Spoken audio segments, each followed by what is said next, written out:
বাংলাদেশের একমাত্র iconic rail station হচ্ছে কক্সবাজার রেল স্টেশন। আজকের ভিডিওতে আমি আপনাদেরকে দেখাবো বাংলাদেশের একমাত্র আইকনিক রেল স্টেশনের অপরূপ সৌন্দর্য। সো হ্যালো এভরিওয়ান, আসসালামু আলাইকুম। This is me from Urmila's creation. কেমন আছেন সবাই? আপনাদের দোয়ায় আমি অনেক ভালো আছি। কথা বলতে বলতে পৌঁছে গেলাম আমাদের সৌন্দর্যমণ্ডিত আইকনিক রেল স্টেশনে। যেহেতু আমাদের বাসার পাশেই ছিল, সো আমাদের যেতে হচ্ছে, বেশি সময় লাগেনি। এই রেল স্টেশনের প্রত্যেকটা কনস্ট্রাকশনের কাজ এত নিখুঁত, এত সুন্দর ছিল, এটা আসলে সামনাসামনি না দেখলে বোঝা যায় না। দূর থেকে আপনারা জাস্ট স্টেশনের ভিউটা দেখেন, কি সুন্দর, মাশাআল্লাহ, অনেক সুন্দর লাগতেছিল। আমি যতক্ষণ ওখানে ছিলাম আমার বারবার মনে হচ্ছিল যে আমি ওখানেই বসে থাকি। তো আমরা পৌঁছে গেছি স্টেশনের মেইন জায়গাটা, যেখানে টিকিট কাউন্টার, তারপর যাত্রীদের রেস্ট করার জায়গা। ওখানে ভিতরে মসজিদ আর খাবার হোটেলও ছিল। যদিও আমরা ভিতরে যাইনি, কারণ আমাদের কোথাও যাওয়ার প্ল্যান ছিল না। আমরা জাস্ট জায়গাটা একটু ঘুরে দেখতে গেছিলাম। তো আমরা এখন চলে যাচ্ছি যে এই পাশে রেলগুলা দাঁড়ায়, ওই পাশে একটু খেয়াল করে দেখবেন, ওখানে কিন্তু এখন রেল দাঁড়ানো ছিল। ওটা সন্ধ্যা 6টার রেল। তারপর আমরা চলে আসলাম সামনের সাইডে, যেখানে রেল স্টেশনের মেইন আকর্ষণটা ছিল। এই জিনিসটা দেখার জন্যই মূলত ওখানে সবাই যায়।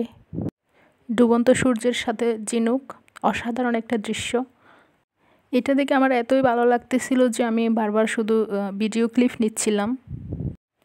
এটা স্থির চিত্র হয়ে থাকলেই মনে হয় সবচেয়ে বেশি সুন্দর লাগতো। তারপর আমরা চলে যাচ্ছি বিপরীত সাইডে, যেখানে কোয়ার্টারগুলো ছিল। তারপর এখানে কিছু গাছ দেখতে পেলাম। এগুলোতে সুন্দর সুন্দর ফুলও হয়েছিল, যদিও আমি নাম জানি না। সুন্দর লাগতেছিল, তাই একটু ভিডিও ক্লিপ নিয়ে নিছিলাম।